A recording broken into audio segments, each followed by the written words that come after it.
Assalamualaikum warahmatullahi wabarakatuh.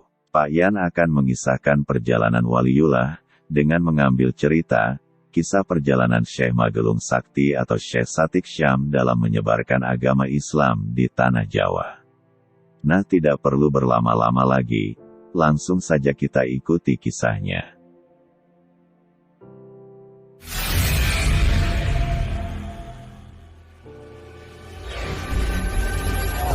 Kisah Syekh Magelung Sakti atau Pangeran Soka dalam mensiarkan agama Islam.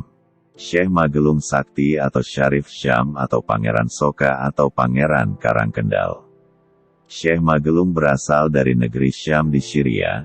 Beliau adalah putra dari Said Abdurrahman Ar-Rumi bin Said Ahmad bin Said Barakat Zainul Alam. Memiliki banyak julukan diantaranya Syekh Magelung Sakti alias Pangeran Syarif Syam, alias Pangeran Soka, alias Pangeran Karangkendala, alias Mamak Gelung, alias Rama Gelung, alias Pangeran Rama Gelung, alias Pangeran Gelung adalah salah seorang murid dari Sunan Gunung Jati. Syekh Magelung Sakti yang namanya sudah sangat dikenal di Tanah Timur Tengah karena karomah dan kealimannya serta kiprahnya sebagai seorang panglima perang yang sangat disegani musuh-musuhnya. Syekh Magelung Sakti memiliki rambut yang sangat panjang, rambutnya sendiri panjangnya hingga menyentuh tanah, oleh karenanya beliau lebih sering mengikat rambutnya atau digelung. Sehingga kemudian beliau lebih dikenal sebagai Syekh Magelung dengan kata lain Syekh dengan rambut yang tergelung. Sebelum kita melanjutkan video ini, jangan lupa tombol subscribe, lonceng, like dan share untuk mendukungnya, agar channel Pak Yan bisa berkembang. Dengan khas berambut panjang sampai menyentuh tanah, Syekh Magelung Sakti masa kecilnya bernama Syarif Syam. Di usia 7 tahun Syekh Magelung digolongkan sebagai anak yang jenius karena banyak ilmu yang dia miliki. Dari situlah dia dijuluki sebagai sufi cilik dan hal itulah yang menyebabkan dirinya menjadi rebutan di kalangan guru dan ulama di wilayah Timur Tengah. Saat usia 11 tahun Syekh Magelung mampu menjadi seorang pengajar termuda di berbagai negeri diantaranya di Makkah, Madinah, Istana Raja Mesir, Masjidil Aqsa, Palestina dan di berbagai tempat terkenal lainnya.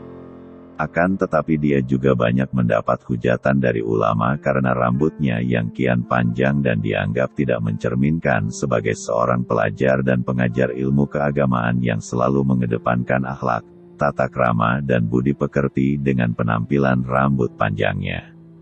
Akibat hinaan itu Syekh Magelung mengasingkan diri bersembunyi di sebuah goa di Tanah Haram Makkah. Hal itu disebabkan karena rambutnya yang kian panjang hingga menyentuh tanah. Syekh Magelung bukan tidak mau memotong rambutnya, akan tetapi rambutnya lah yang tidak bisa dipotong oleh senjata apapun. Walaupun dirinya sudah berusaha hingga berkeliling ke belahan dunia tetapi tidak ada satu orang pun yang mampu memotong rambut Syekh Magelung. Pada usia 30 tahun Syekh Magelung diambil oleh pihak kerajaan Mesir untuk menjadi panglima perang melawan kerajaan Romawi dan kerajaan Tartar. Dari situlah dirinya semakin dikenal ke seluruh belahan dunia, betapa tidak, bila para panglima perang selalu mengalahkan musuh-musuhnya dengan sabetan pedang, panah atau senjata lainnya, akan tetapi Syekh Magelung dapat merobohkan lawannya hanya dengan kibasan rambutnya yang keras seperti kawat dan tajam bagaikan pedang. Hal tersebutlah yang membuat semua musuh yang dihadapinya lari tunggang langgang ketakutan. Dan akhirnya Syekh Magelung dikenal sebagai Panglima Muhammad Syam Magelung Sakti yang sangat ditakuti dan disegani oleh lawan tandingnya. Hingga usia 32 tahun dirinya termasyhur karena kehebatannya sebagai Panglima Perang pilih tanding dan sangat ditakuti. Banyak perang yang dilewati oleh dirinya dan semuanya dia menangkan. Musuh-musuhnya bertumbangan hingga dirinya sangat dikenal sebagai Panglima Perang yang sangat sakti mandraguna. Rambut Syekh Magelung tidak bisa dipotong oleh apapun dan oleh siapapun sehingga rambutnya menjutai panjang hingga menyentuh tanah. Karena itulah Syekh Magelung selalu menggulung atau menggelung rambutnya, dan dari situlah beliau dijuluki dengan nama Syekh Magelung. Pada usia 34 tahun Syekh Magelung mendapat petunjuk untuk mencari guru yang dapat memotong rambutnya serta membimbing dirinya. Dari situlah dirinya langsung berpamitan kepada pihak kerajaan Mesir untuk mencari guru yang seperti dalam petunjuk kepada dirinya, dan Syekh Magelung berikrar, siapa yang dapat memotong rambutnya maka dirinya akan berguru kepadanya. Dikisahkan Syekh Magelung berkelana ke belahan dunia mencari guru dengan menggunakan perahu kecil bercadik dan hanya membawa perbekalan seadanya. Dalam pengelanaannya, Syekh Magelung banyak singgah di berbagai negeri dan banyak mendatangi ulama terkenal untuk menimba ilmu serta meminta untuk memotong rambutnya. Ulama besar yang ditemui oleh Syekh Magelung diantaranya adalah Syekh Zatul Ulum di Libanon, Syekh Atijani di Yaman Selatan, Syekh Qawi bin Subhan bin Arsi di Beirut, Syekh As-Samargondi bin Zubair bin Hasan di India, Syekh As-Salam di Malaita, Syekh Mahmud di Yerusalem, Syekh Zakaria bin Salam bin Zab di Tunisia, Syekh Marwan bin Sofyan Sidrul Muta'alim di Campa, dan masih banyak lagi ulama-ulama terkenal yang disinggahi oleh Syekh Magelung. Dari sekian banyak ulama dan wali yang didatangi, tapi tak ada satupun yang dapat memotong rambut Syekh Magelung, dan akhirnya dirinya memutuskan untuk terus berkelana mencari orang yang sanggup memotong rambutnya dan sekaligus mengangkatnya sebagai guru. Hingga pada suatu saat Syekh Magelung sampai di perbatasan Selat Malaka, dan bertemu dengan seorang pertapa sakti, yang bernama Resi Purba Sanghyang Dursasana Prabu Kalasengkala. Dari sang resi inilah kemudian Syekh Magelung mendapat petunjuk kalau orang yang dapat memotong rambutnya adalah seorang waliullah yang berada di tanah Jawa. Syekh Magelung sangat senang akan berita yang didapat dari sang resi tanpa berlama-lama. Kemudian dirinya berpamitan untuk melanjutkan perjalanannya ke tanah Jawa, untuk mencari seorang waliullah yang dikabarkan oleh sang resi tersebut. Setibanya di pesisir tanah Jawa, Syekh Magelung terus berkelana sambil bermunajat kepada Allah Subhanahu wa Ta'ala, memohon agar dapat segera dipertemukan dengan waliullah yang dapat memotong rambutnya, serta dapat berguru kepadanya. Dan saat bermunajat tepatnya pada malam Jumat, dirinya mendapat petunjuk bahwa waliullah yang dicarinya adalah Sunan Gunung Jati dan berada di Cirebon. Kemudian Syekh Magelung meneruskan perjalanannya menuju Cirebon, dan bertemulah dirinya dengan waliullah yang selama ini dicari-carinya, yaitu Said Syarif Hidayatullah atau Sunan Gunung Jati. Tanpa berlama-lama dirinya menyampaikan maksud dan tujuannya kepada Sunan Gunung Jati. Tidak lama kemudian rambut Syekh Magelung dapat dipotong dengan mudah oleh Sunan Gunung Jati, yang kemudian Syekh Magelung mengangkat Sunan Gunung Jati sebagai gurunya, dan kemudian Syekh Magelung diberi gelar Pangeran Soka dan diberi tugas untuk berdakwah menyebarkan agama Islam di tanah Cirebon. Kemudian tempat di mana rambut Syekh Magelung dipotong itu dinamakan Karanggetas, yang hingga kini menjadi sebuah desa di Cirebon yang disebut Desa Karanggetas.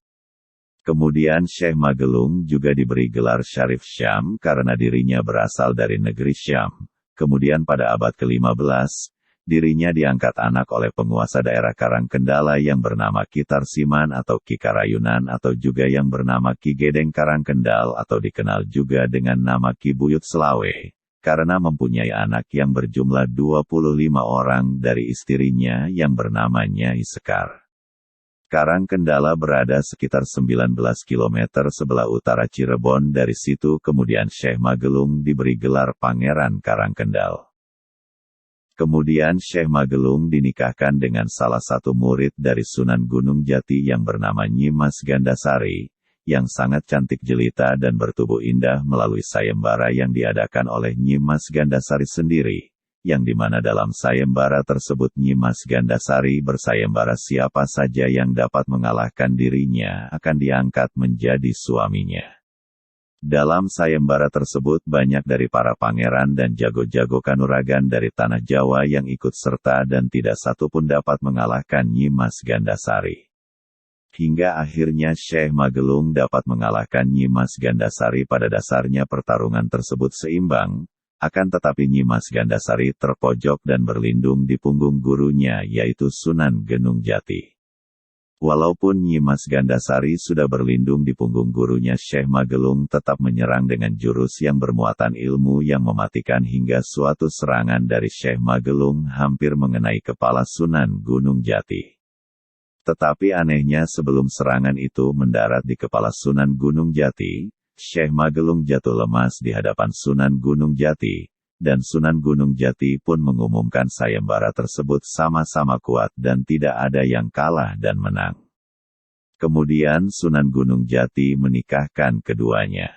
Setelah dinikahkan, Syekh Magelung kembali ditugaskan untuk berdakwah menyebarkan agama Islam di tanah Jawa, dan hingga akhirnya wafat dan dimakamkan di Kampung Karang, Desa Karang Kendala, Kecamatan Kapetakan, Kabupaten Cirebon, Jawa Barat.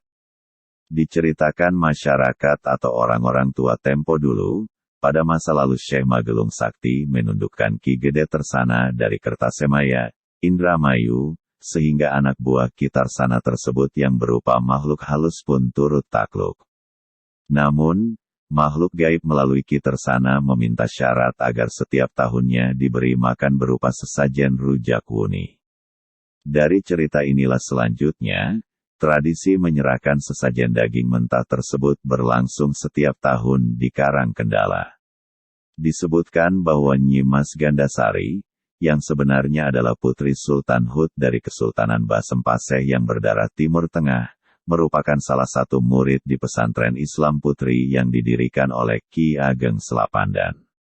Konon, karena kecantikan dan kepandaiannya dalam ilmu bela diri, telah berhasil menipu pangeran dari Raja Galuh, sebuah negara bawahan dari kerajaan Hindu Galuh Pajajaran yang kemudian menjadi raja dan bernama Prabu Cakraningrat.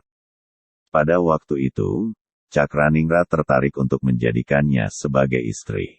Tak segan-segan beliau pun diajaknya berkeliling ke seluruh pelosok isi kerajaan, bahkan sampai dengan ke tempat-tempat yang amat rahasia.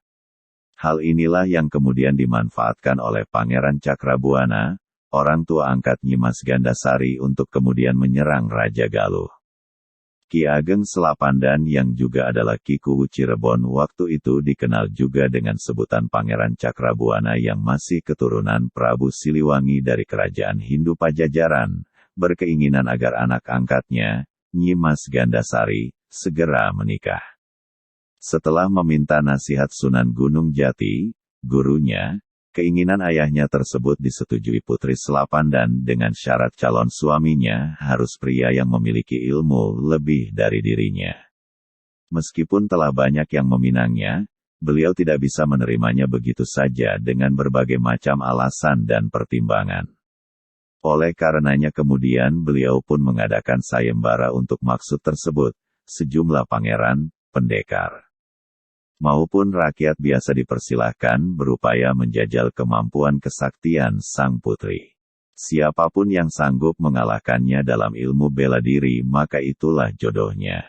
Banyak diantaranya pangeran dan ksatria yang mencoba mengikutinya, tetapi tidak ada satu pun yang berhasil. Seperti Ki Pekik, Ki Gede Pekandangan, Ki Gede Kapringan serta pendatang dari negeri Cina, Ki Dampu Awang atau Kiai Jangkar berhasil dikalahkannya. Hingga akhirnya Pangeran Soka memasuki arena sayembara. Meskipun keduanya tampak imbang, namun karena faktor kelelahan Nyimas Gandasari pun akhirnya menyerah dan kemudian berlindung di balik Sunan Gunung Jati. Yang akhirnya dinyatakan bahwa tidak ada yang menang dan tidak ada yang kalah.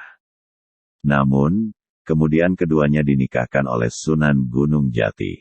Selain berjasa dalam syiar Islam di Cirebon dan sekitarnya, Syarif Syam dikenal sebagai tokoh ulama yang mempunyai ilmu kanuragan tinggi pada zamannya.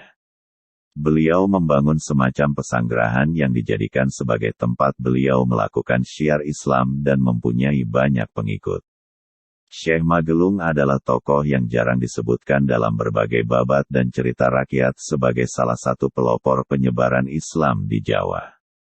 Beliau juga berdakwah bersama para ulama-ulama lain yang mempunyai modal tersendiri untuk menyebarkan agama Islam di Nusantara. Beliau umumnya dianggap bukan keturunan Jawa, berasal dari negeri Syam, hingga kemudian dikenal sebagai Syarif Syam.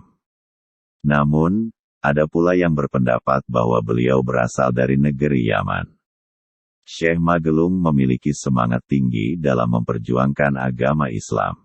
Awal dimulai dakwah dengan menumpas kejahatan. Penampilan yang sejuk, tutur bicara yang santun ketika beliau menyampaikan dakwah hingga dianggap tokoh yang mampu menenteramkan situasi yang sedang dilanda kekacauan pada waktu itu. Perlahan tapi pasti, masyarakat kelas bawah mulai berbondong-bondong memeluk agama Islam, mengikuti ajaran Syekh Magelung yang dengan bijak dan santun menyampaikan misi dalam dakwahnya.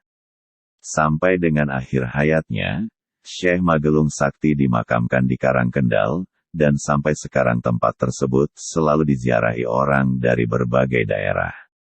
Sampai sekarang makam Syekh Magelung dikeramatkan dan ramai didatangi para peziarah baik dari dalam dan luar kota Cirebon hingga dari luar negeri pun berdatangan untuk berziarah ke makam Syekh Magelung. Di situs makam Syekh Magelung Sakti terdapat sumur peninggalan tokoh ulama tersebut, Padasan Keramat, Depok atau semacam pendopo Karangkendal, Jeramba, Kroya, Pegagan, Dukuh, Depok Kibuyut Tersana, dan pedalaman yang berisi Pesekaran, Paseban, serta makam Syekh Magelung Sakti sendiri. Demikian sekilas cerita tentang perjalanan Syekh Magelung Sakti dalam menyebarkan agama Islam di Tanah Jawa. Wassalamualaikum warahmatullahi wabarakatuh.